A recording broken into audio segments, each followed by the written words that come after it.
जय श्री हरमलाप साहिब जी। 27वां अध्याय। कृष्ण नाम का आसरा, कृष्ण नाम का ध्यान। 27वां अध्याय अब लिखने लगा महान।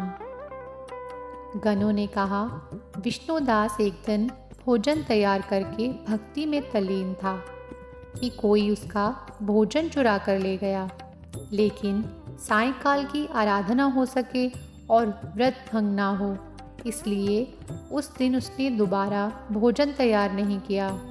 श्री नारद जी ने कहा, हे राजन, इस तरह लगातार 7 दिन तक कोई दूसरा उसका भोजन चुराता रहा। तब वह हैरान होकर सोचने लगा कि यह तो बड़ी विचित्र घटना है कि न जाने कौन हर रोज मेरे भोजन को चुरा कर ले जाता है। फिर भी इस देव स्थान को छोड़ना नहीं चाहिए। अगर मैं भोजन बनाकर खा लेता हूँ तो देर हो जाएगी और पूजा छूट जाएगी। अतः मुझे भोजन बनाकर तुरंत खाना नहीं चाहिए। बिना भगवान को भोग लगाए वैष्णवों को भोजन नहीं करना चाहिए। अगर 7 दिन बिना भोजन के बीत गए तो आज का एक दिन और सही। आज मैं भली भांति भोजन की रक्षा करूँगा और देखूंगा कि इसे रोज कौन चुरा कर ले जाता है।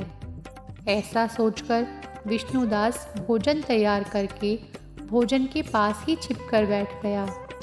उसने थोड़ी देर के बाद देखा कि वहाँ पर एक चांडाल आया, जिसका शरीर बहुत दुर्लभ था।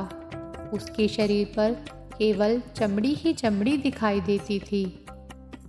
जब वह चांडाल भोजन चुरा कर चल दिया तो विष्णुदास ने उसे पुकारा, हे भाई, यह रूखा भोजन लेकर क्या करोगे? घी तो लेते जाओ। ऐसा कहकर वह ब्राह्मण आगे को बढ़ा। विष्णुदास को अपनी ओर आता देखकर वह चांडाल तेजी से दौड़ने लगा। वह ब्राह्मण से डर गया, लेकिन दुर्बलता के कारण दौड़ न सकता था।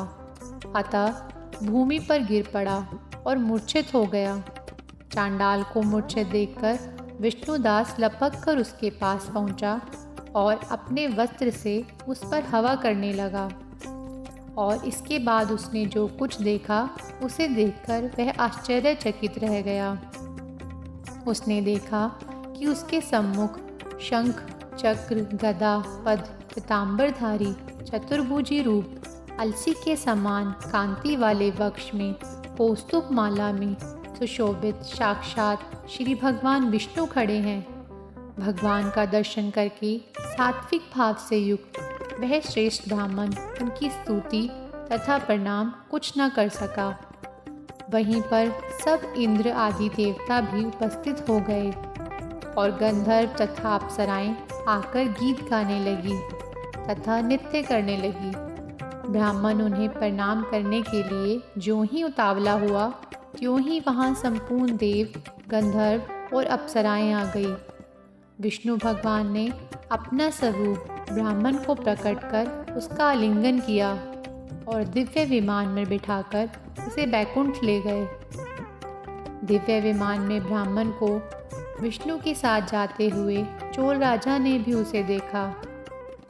उसने अपने गुरु आश्चर्य मधुकर को कहा कि मैंने जो यज्ञादि किए हैं वह सब व्यर्थ हुए। जितनी दान दक्षिणा मैंने ब्राह्मणों को दी वह असफल हुई। विष्णु भगवान के दर्शन नहीं हुए। विष्णुदास ब्राह्मण ने केवल श्रद्धा से भक्ति की। उसके प्रभाव से विष्णु भगवान ने आकर उसको दर्शन दिए। इसलिए भक्ति ही सर्वोपरि है। मुझे भगवान के दर्शन के लिए राजकाज त्याग कर भक्ति करनी चाहिए। राजा के कोई पुत्र न होने के कारण उसने अपने भांजे को राजगद्दी का अधिकारी बना दिया और आप विष्णु भगवान की भक्ति करने लगा। बहुत काल तक भक्ति करने के बाद भी विष्णु ने दर्शन नहीं दिए तो वह अग्नि कुंड में कूद पड़ा। अग्नि में प्रकट होकर विष्णु भगवान ने राजा को गोदी में उठा लिया और कहा कि मैं तेरे त्याग और भक्ति से प्रसन्न हूँ। उसका आलिंगन कर उसको दिव्य विमान में अपने साथ बिठाकर बैकुंठ में ले गए। विष्णु जी ने अपने समान रूप वाले ब्राह्मण को पुण्यशील और राजा चोल को सुशील नाम देकर दोनों को अपना द्वारपाल बना लिया। बोलो विष्णु भगवान की जय। जय श्री हरमलाप साहिब जी।